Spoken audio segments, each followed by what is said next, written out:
Bine v-am găsit, stimați ascultători. Suntem, iată, la o nouă ediție a emisiunii Cafeaua de la ora 11. Gheorghe Lăscoiu și astăzi prezent la microfon. Avem și astăzi un invitat de seamă. Avem și astăzi un om care vine cu noutăți. Pot să-i acord și ecusonul de prieten al Radio Color, pentru că am mai avut emisiuni și aș putea spune cu lejeritate că este un prieten al Radio Color și este vorba despre domnul director medical al Carol Med Hunedoara, domnul Radu Adrian. Bună ziua și bine ați revenit la noi! Bună ziua, mulțumesc frumos pentru oportunitate. Mă bucur nespus să mă aflu alături de dumneavoastră și alături de cei curioși a ne asculta. Da, am ales așa ca tema emisiunii ce mai este nou pe la Carol Med, să ajungem și acolo. Dacă tot vorbeam de prietenie, aș începe așa simplu și după aia să vorbim despre lucruri mai serioase. Ce mai faceți, domnul doctor?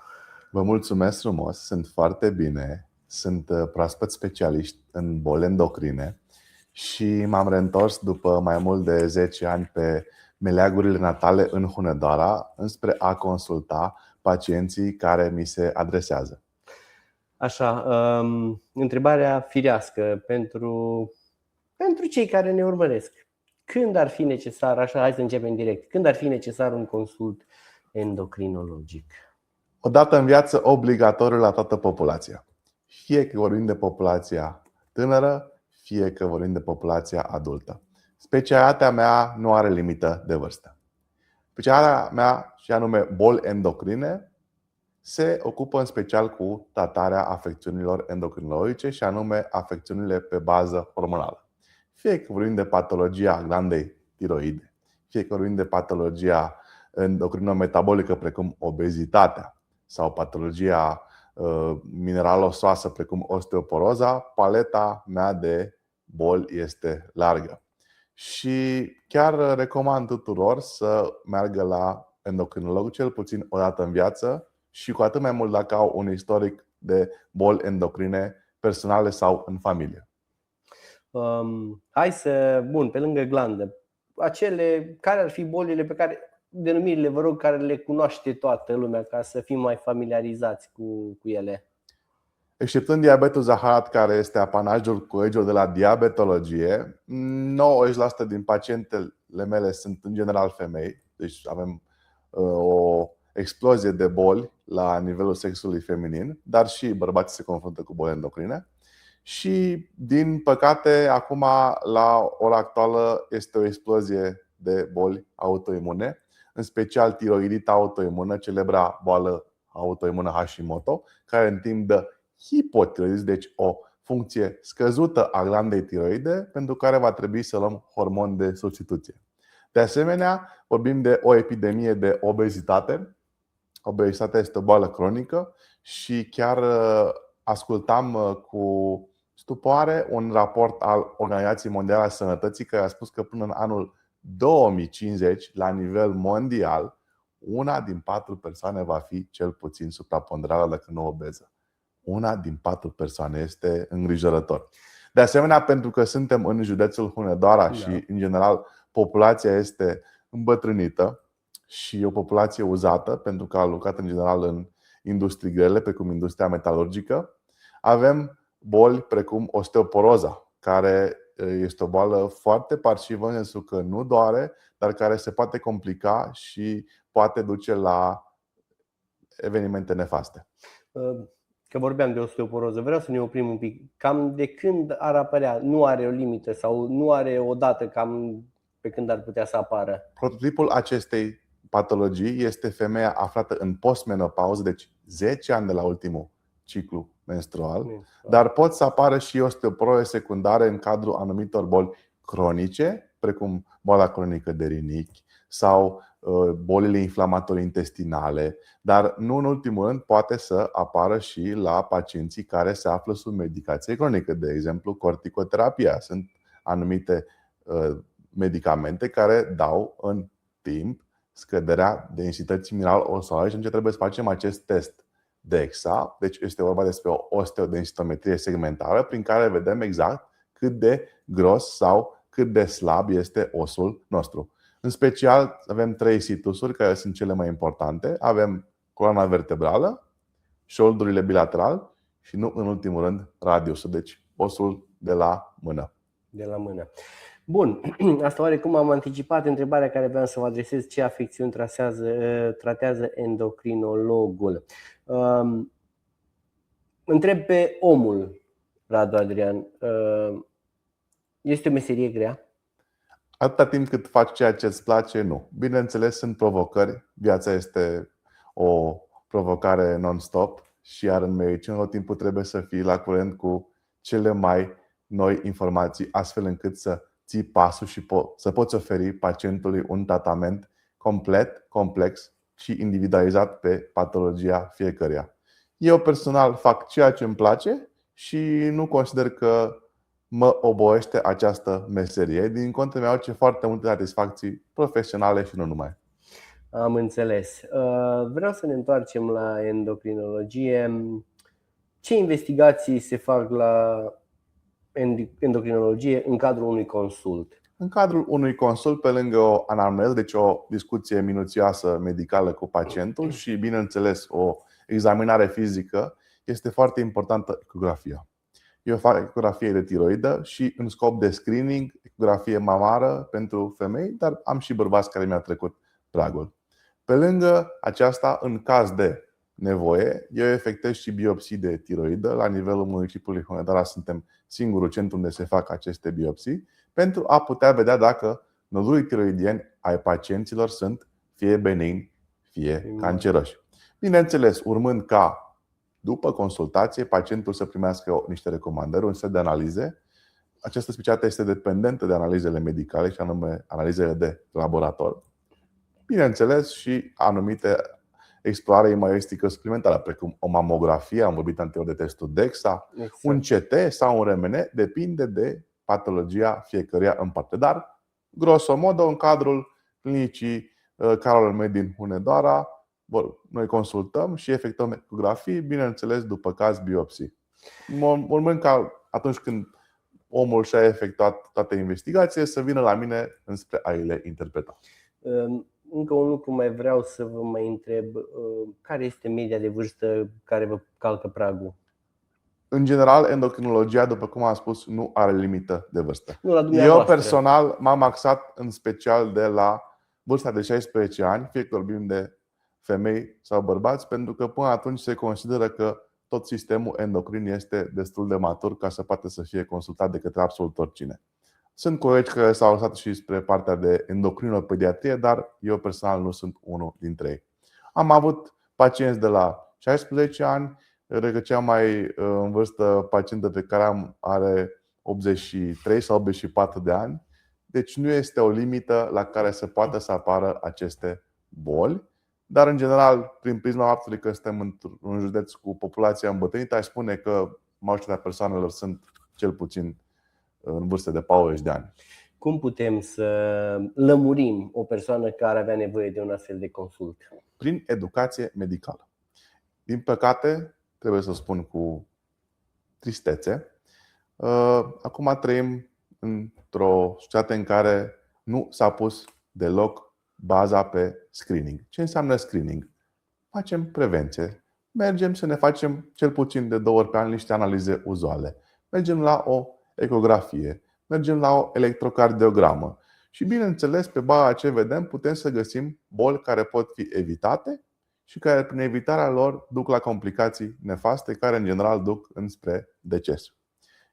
Eu personal fac educație medicală continuă, atât în cabinet cât și în afara lui, prin diverse mijloace, social media sau televizor, acum la radio, da, exact. Pentru că doresc să atrag un semnal de alarmă. În secolul 21, prevenția bate orice, este sfântă.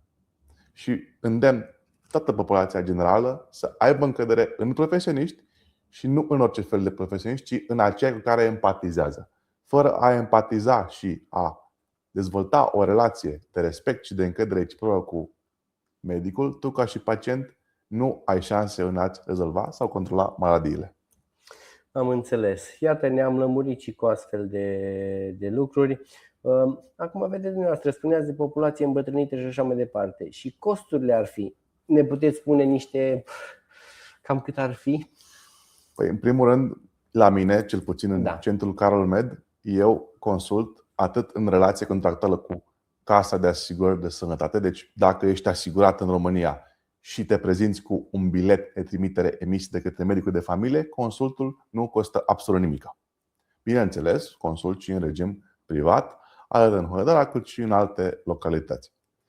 Dacă, bineînțeles, consider că este necesar a efectua alte investigații care nu sunt decontate de către Casa Națională de Asigurări de Sănătate, atunci, bineînțeles, acestea sunt contra cost. Ce pot garanta este că eu, prin formarea mea profesională și prin grija pe care o port față de pacient, sunt în măsură, spun că 90% din punct de vedere al diagnosticului mă apropiu de marile clinici universitare în care am fost școlit. Pentru că nu e așa, dacă ai un diagnostic complet și precis, poți să adaptezi și mai bine conduita terapeutică pentru pacienții tăi. Nu rămâne decât să vă felicit pentru acest lucru. Vă mulțumesc frumos! Bun, domnul doctor, haideți să mai amintim o dată celor care ne urmăresc. Ne dați o adresă? Da. Eu consult exclusiv cu Casa Națională de Asigurări de Sănătate în Centrul Medical Carol Med din Hunedoara. Este George Enescu 1 bis, apartamentul 3 și mi se permite să spun și numărul de telefon? Da. Un număr de telefon este 0773 828 799, apelabil de luni până vineri, de la ora 8 dimineața la ora 17. Repet, dacă aveți asigurare în România, consultul nu costă absolut nimic, pe baza, bineînțeles, a biletului de trimitere. Am înțeles. Bun. Să revenim la ce ați spus dumneavoastră mai devreme. De ce este important tratamentul la timp? Pentru că odată ce ai un diagnostic, odată ce ești conștient că ai o boală și acționezi, poți preîntâmpina apariția complicațiilor care, dacă sunt tratate, bineînțeles, orice boală care arată cu cât mai repede, cu atât rezultatele vor fi mai bune. Mă gândesc, de exemplu, la, nu tratez eu, dar tratează colegii, diabetul zahăr de tip 2. Diabetul zahăr de tip 2 are o grămadă de complicații. Cât de repede considerezi că ai o problemă și le tratezi această boală, complicațiile nu apar.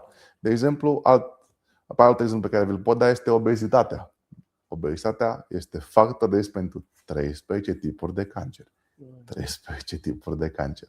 Eu mă ocup într-un mod absolut multidisciplinar de această maladie, pentru că am în echipă atât endocrinolog, diabetolog, nutriționist, psiholog și, nu în ultimul rând, chirurg bariatric. Eu pot să spun că un pacient obez care întrece pragul are șansa unei abordări multidisciplinare complete, complexe și holistice.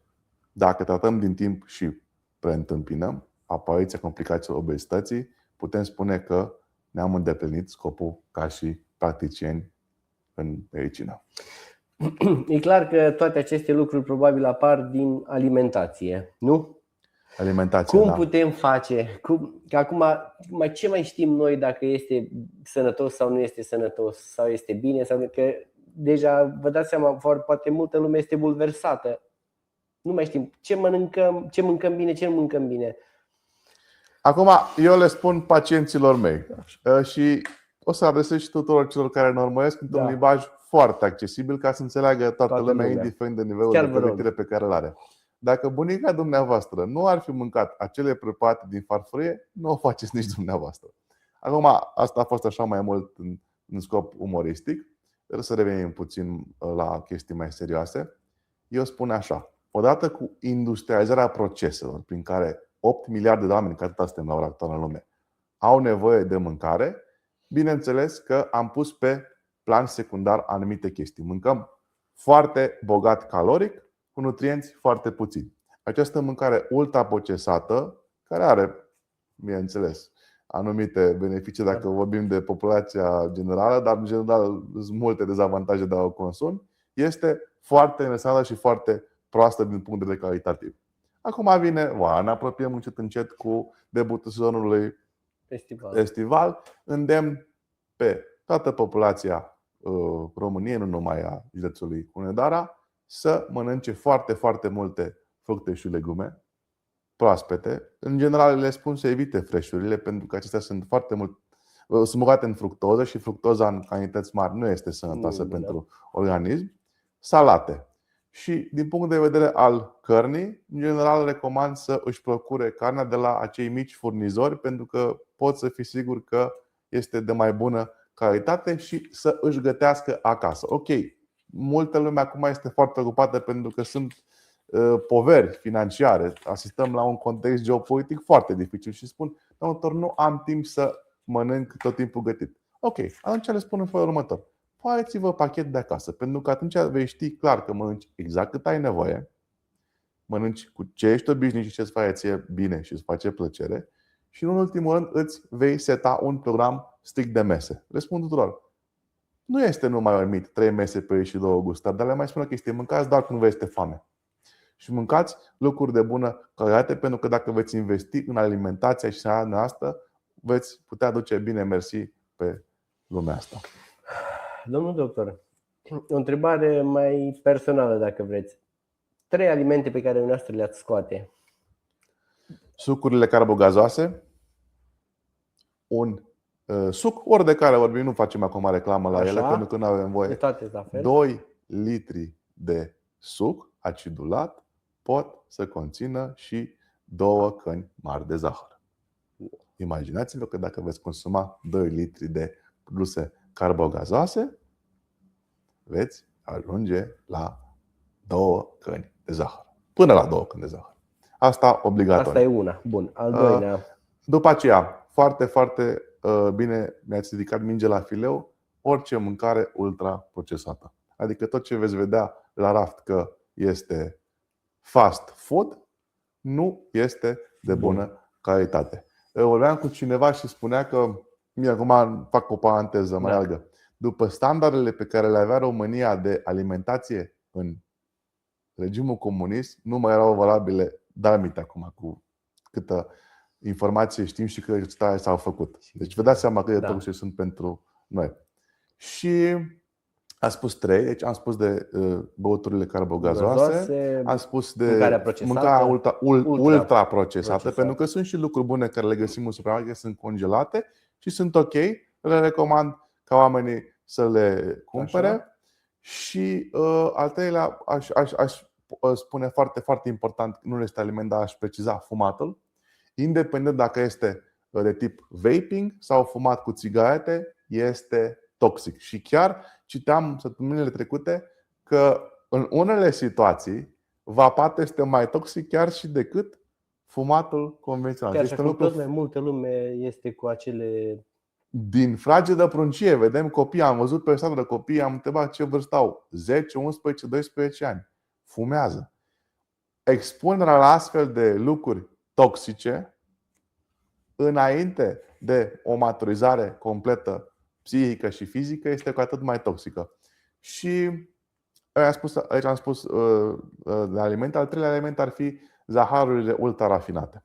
Deci, cu cât rafinăm mai mult și obținem un produs dulce care să creeze dependență, cu atât este mai rău. Deci vorbim de dulciurile și bomboanele care sunt în comerț. Vreți să mâncați carbohidrați? Mâncați din surse sigure. Mâncați un cartof, mâncați un orez, mâncați un fruct. Acum vin sezonul de fructe. Da. Vă rog frumos, adaptați-vă și mâncați lucruri de bună calitate. Din cireșe și așa mai departe. Absolut. Căpșuni. Căpșuni, extraordinară. Este luna mai, luna căpșunilor. Exact. Auzisem cândva că și acestea care sunt roșii la un moment dat nu fac bine. Este adevărat, domnul doctor? Depinde de fiecare persoană în parte și de fiecare patologie în parte. Roșii. Este mit sau nu este mit? Ca să... Vorbim de fruct, de alimentul roșu sau de fructele roșii. Uite, că spuneam de căpșuni, cireșe. Sunt foarte sănătoase, depinde de cantitatea și depinde de ce patologie are fiecare persoană în parte. Eu din punctul meu de vedere, este parțial adevărat, dar eu în general recomand, chiar că am vorbit de căpșuni, sunt extraordinare. Mă bucur.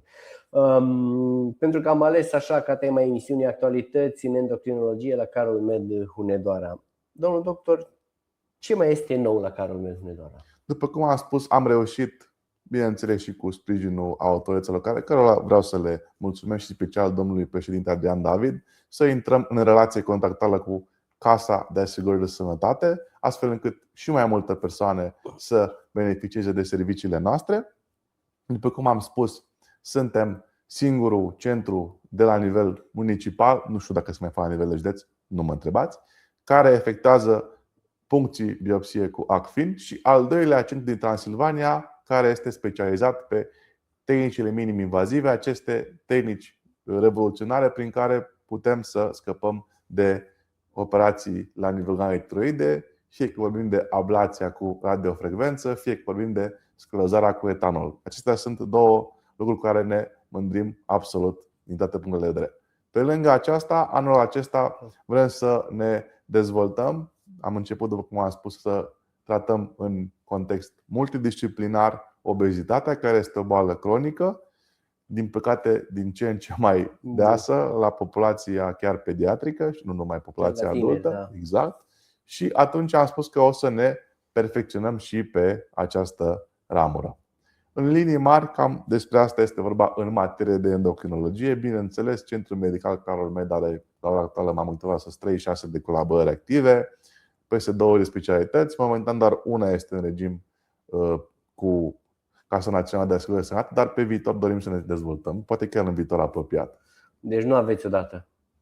În legătură cu contractarea altor servicii, exact. Momentan suntem în discuții, dar o să mai trebuiască să aștepte lumea și pentru alte specialități. Eu doresc să am cât mai multe, dar nu ține numai de mine. Am înțeles.